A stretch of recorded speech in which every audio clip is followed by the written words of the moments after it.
Namaku Bunga. Umurku 17 tahun. Aku adalah seorang pelajar dan tidak ada yang spesial dariku. Selain aku buta sejak lahir. Buta. Ya. Inilah keadaan hidup yang harus aku jalani. Apakah kalian pernah membayangkan terlahir dengan tidak sempurna? Punya telinga tapi tidak bisa mendengar. Punya kaki tapi tidak bisa berjalan. Atau sepertiku, punya mata tapi tidak bisa melihat. Pasti sulit membayangkan. Apalagi harus hidup menjalaninya. Sejak kecil, ejekan sudah menjadi makananku sehari-hari. Sampai aku terbiasa dengan ejekan itu. Sepertinya mereka belum mengerti kalau menjadi buta itu bukan pilihanku. Seandainya bisa memilih, siapa sih yang mau dilahirkan cacat? Ini membuatku merasa hidup di dunia yang berbeda dengan kalian. Ketika kalian mendengar kata jerapah, kalian akan dengan mudah membayangkan binatang itu. Tidak seperti aku yang harus berpikir keras dan memutar otak untuk menemukan citra jerapah yang tinggi dan berleher panjang itu. Dan belum tentu sama seperti yang kalian maksud. Sulit. Ya, sesulit membayangkan warna. Dan itu hanyalah sebagian hal kecil yang pasti terlewati dalam hidup ini. Aku sama dengan kalian, merasakan juga putus cinta, pertengkaran orang tua, bertengkar dengan teman.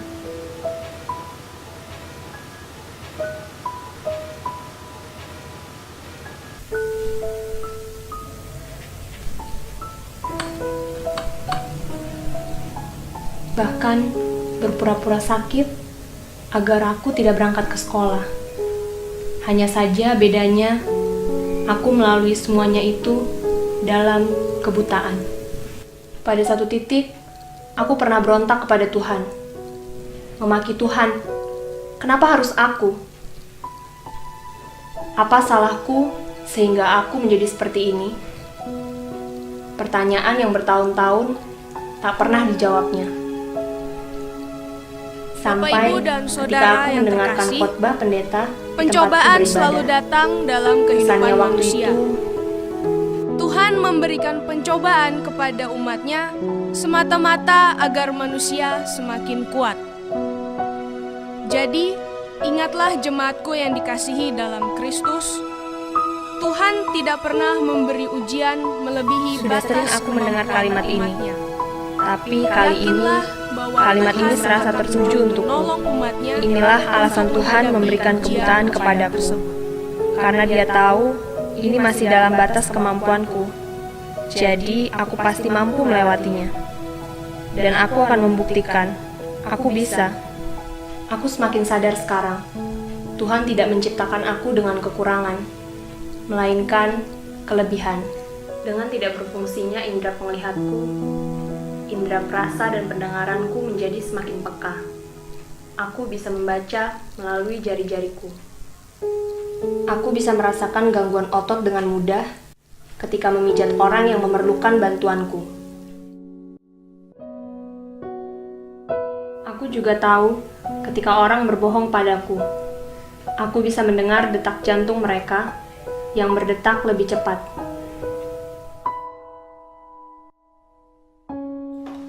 Coba kalian lihat adegan dalam film ini. Soalnya lu ngasih duit mama aja pas-pasan. Yang berskor siapa, Mama? Mau lupa? Mama tahu mama siapa.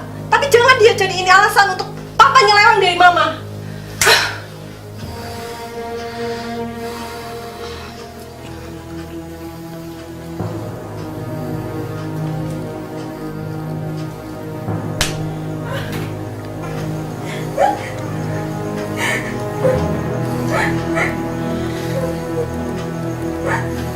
Hana, gini, tutup pintu.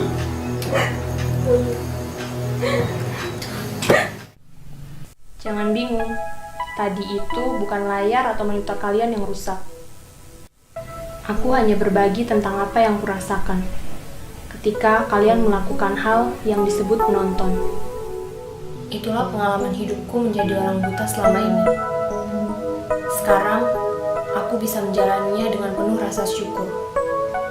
Buat kalian yang merasa kesepian, berbeda, terbelakang, atau tersakiti, ingat saja untuk tetap bersyukur, karena kalian bisa melalui semuanya itu dengan kondisi yang tidak cacat.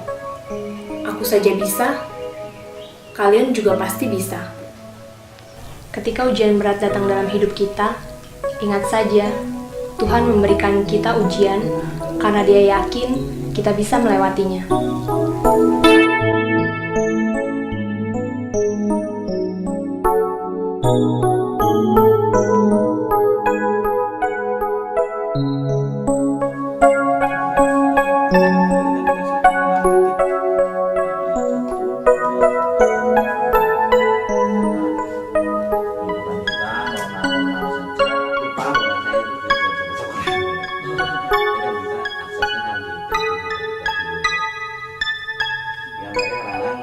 Nih kalau pas pergi bareng itu kadang-kadang saya suka tinggal kali ya. Namanya sivitas akademika kan harus puas sekali wawasannya, jangan hanya tahunya sama saya gitu kan.